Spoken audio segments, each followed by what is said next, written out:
जितनी मेरी माताएं बैठी है, भगवान शंकर से अगर औलाद मांगना, भगवान शंकर से अगर बच्चा मांगना, भगवान शंकर से अगर पुत्र मांगना, तो शंकर जी को पहला शब्द कहना, बाबा हमको औलाद ऐसी देना जो हमारे बुढ़ापे में हमारी सेवा कर ले, ऐसी मत देना कि हमें वृद्धाश्रम में ले जाकर छोड़ दे।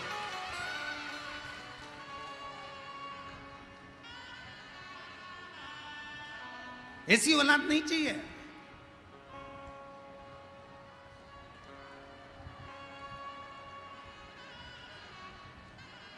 और आज कहने में संकोच नहीं होगा, बिहार की धरा से, बिहार की पवित्र भूमि से सिंहेश्वर महादेव के इस पावन चरणों में बैठकर एक बात कहना चाहूंगा।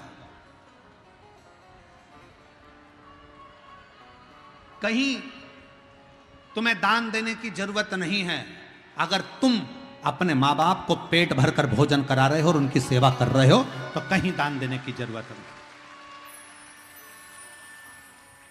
कहीं दान देने की जरूरत नहीं। अगर आप अपने माँ बाप का पेट भर रहे हो, माँ बाप को अच्छे से रख रहे हो, अपने बुजुर्ग माँ बाप की सेवा कर रहे हो, उनको दवाई दिला रहे हो, उनकी बुढ़ापे में अगर आप सेवा कर रहे हो, तो समझ लेना तुम्हें कहीं दान देने की जरूरत नहीं है। तुम अपने माँ बाप के चरणों में सेवा में उस दान को लगाओ, अपने माता पिता के सेवा में लगाओ।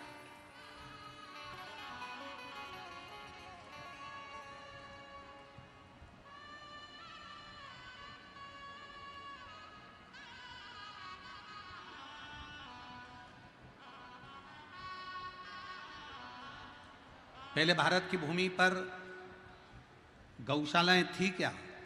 जम के बोलो। पहले भारत की भूमि पर गौशाला नहीं होती थी।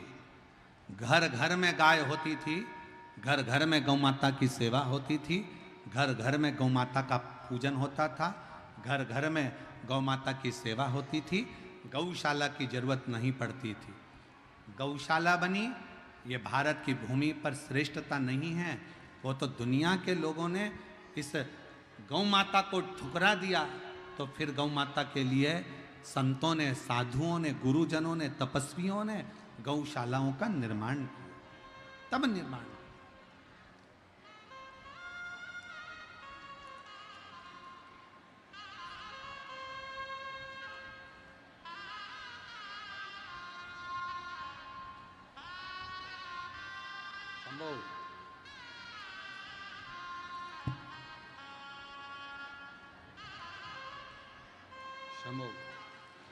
एक बार जोरदार ताली बजाकर स्वागत करें। बहुत सालों के बाद संतान का।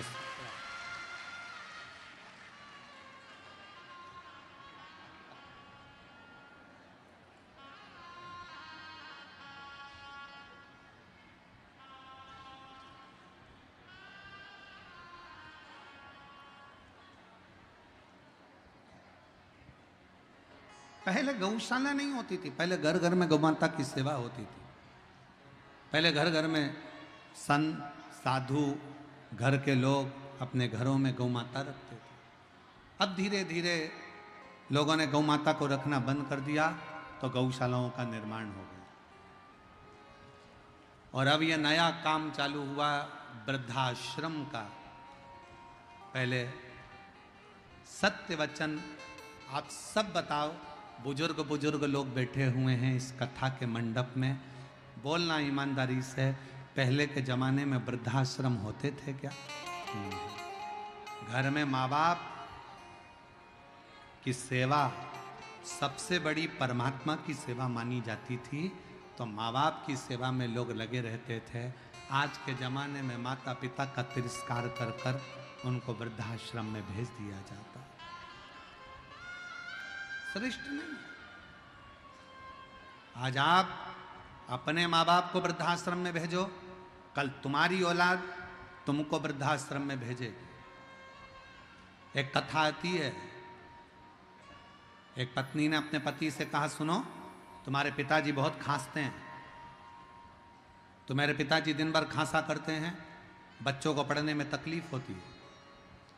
बेटे ने कहा क्या करना है? पिताजी को माली के कमरे में ठहरा दो। आगे माली का कमरा था, पीछे पिताजी के लिए माली का कमरा साफ करवा दिया, चौकीदार का कमरा साफ कराकर उसमें पिताजी को रख दिया।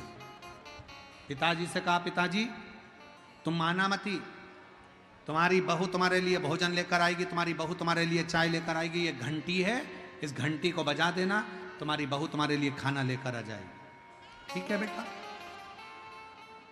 ठीक है। पिताजी ने घंटी बजाई, बहू चाय लेकर आई, पिताजी ने घंटी बजाई, बहू भोजन लेकर आई। एक बार चलते